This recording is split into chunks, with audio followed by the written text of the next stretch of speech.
Get ready for a new episode of KP Talks Dollars and Cents. Learn financial literacy and get real-time updates on all things housing, finance, and real estate with your host, Kevin Perenio. As an owner and C-level executive for 20 plus years in finance, KP is here to serve you with all of his knowledge and experience. Whether you're a broker, realtor, or just interested in the economy, this is the podcast for you. So let's get started. Here's your host, Kevin Perenio. Hey, it's KP coming to you live from Corona, California. Well, it's a little late after midnight on a Monday. I'm already getting texts from people on the East Coast, like ships passing in the night, but we've got a lot to cover here. Now, although today didn't have a lot of data, there's a lot coming out this week, and I want to recap the jobs report from last Friday. So the July jobs report that came out was a stunner. It was a massive,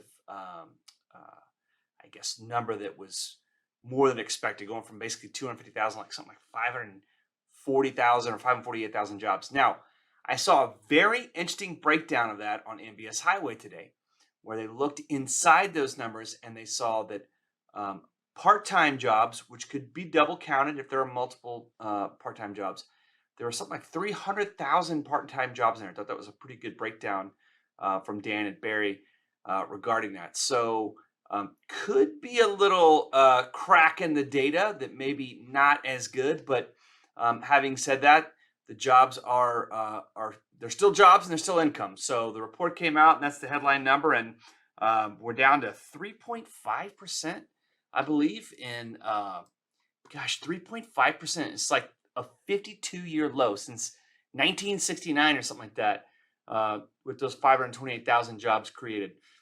So the labor force shrank, which of course there are people that retire and leave the labor force and maybe decide not to work, whatever the case may be. And wage growth accelerated. Now, that's an important thing because the Fed is supposed to raise rates to tamp down inflation. And if the economy is still seen as strong with the lowest unemployment rate in 62 years and job creation, the labor market being tight, then that gives them the green light to do more rate hikes. Now, the next meeting isn't until September, I believe it's the second week after Labor Day. So 75 basis point rate hike is on the table.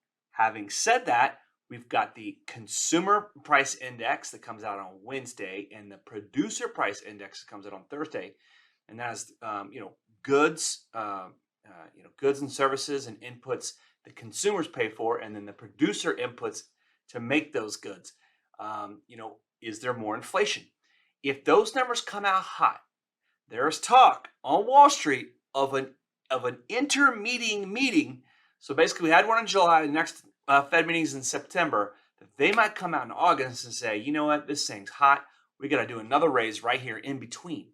That would look. I'm not your financial advisor. I'm not responsible for your losses, only your profits. But that would absolutely tank the stock market because that would be a rough landing, if you will, which some people think the jobs report already is going to create a rough landing.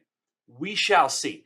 Our good friend, Logan Motoshami, lead housing analyst at Housing Wire, he raised his sixth red flag for upcoming recession. He believes we are not in a recession right now, that the two negative GDP quarters are due to inventory and supply chain issues and not necessarily an overall lagging economy, which, his data points and his progression analysis is actually probably on point. I mean, you still have strong consumer spending.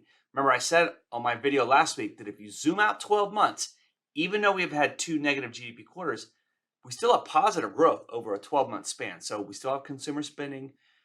We still have investment, capital expenditures, and industrial seem to be good, especially in the services sector.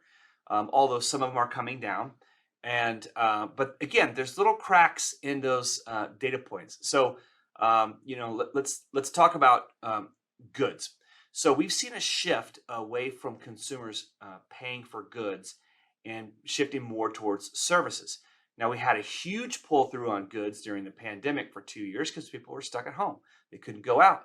So they bought all their iPhones. They bought their video games. NVIDIA chipmaker came out and said, hey, we're seeing the gaming sector down for our semiconductors. We're seeing cell phone, smartphone sales down because people pulled forward those goods. And now they're out there spending money. They've released themselves into the wild with COVID relatively tamed. Although I looked at the Johns Hopkins website and there's still 2,500, 3,500 people dying every week. But having said that, people are out and about. They're going unmasked freely, not having any regards for monkeypox. Even though our state in California has declared a state of emergency, and I believe there's a national federal state of emergency. Those are just technical things to release funds and get out awareness and whatnot. I don't know how big it is. God, I can't believe there's another potential pandemic. I don't want to hear about it. Anyway, the services are the money that's being spent by consumers are shifting heavily towards services, and that is seen with some of the data that's out there. I think I saw a data point for national manufacturing down, which is for goods, and then the services sector index was up for the services. And those jobs being created, something like 98,000 and that 528,000 were for leisure and hospitality services. Now, the job opening report has come down by about 1 million from its peak. So there are less jobs being opened, although a lot of them are still in the services sector. So I will say that the last time I experienced a real recession, not the pandemic one, but the one in 07, 08, 09, what I noticed is that when jobs started to be lost in those different sectors, you actually, some advice I got from someone who had been through a couple crashes, he owned a home builder. He said that every time he held out for a better job and then a better job, the job quality just kept getting worse and worse. And so we aren't having mass job layoffs, throughout multiple industries, but we are starting to see some cracks. Obviously, in our own industry, we've seen some of that.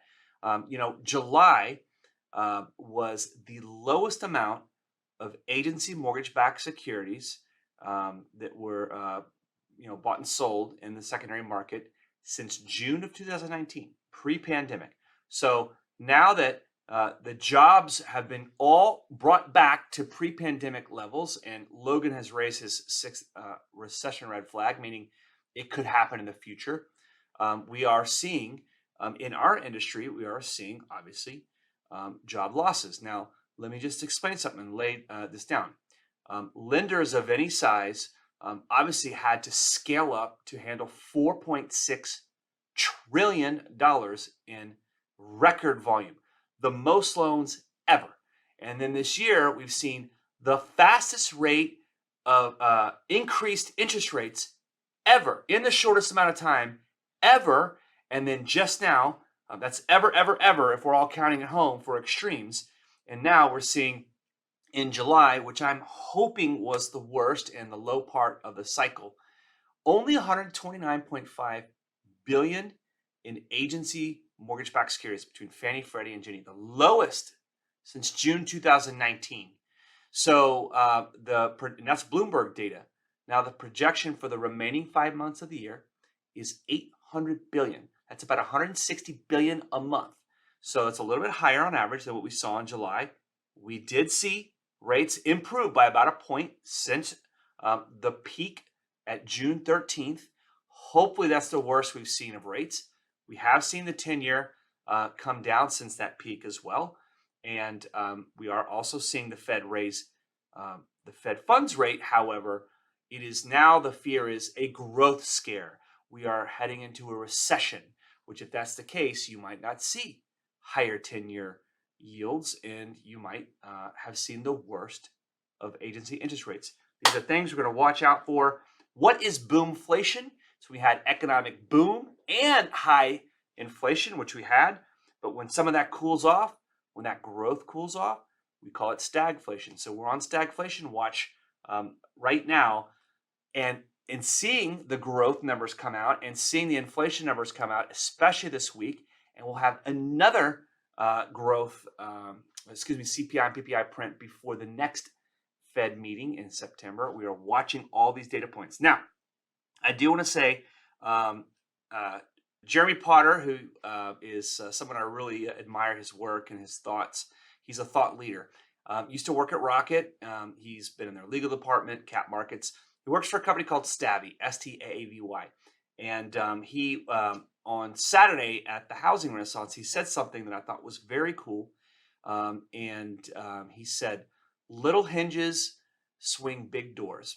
And I know that we're going through a lot of transition in this industry, but just think of the power that we all have, especially if we collect ourselves together and join our powers. Little hinges swing big doors. Thought that was a cool quote from Jeremy. Have a good one. Cheers. You've been listening to KP Talks Dollars and Cents, a top-rated show for those who want to learn about the economy and mortgage environment. Tune in each week for more episodes, and please leave us a 5-star review on Apple Podcasts and Spotify. Kevin Perenio does not render or offer to render personalized investment or tax advice through KP Talks Dollars and Cents. The information provided is for informational purposes only and does not constitute financial, tax, investment, or legal advice. For more info, follow KP Talks Dollars and Cents on all of our social channels.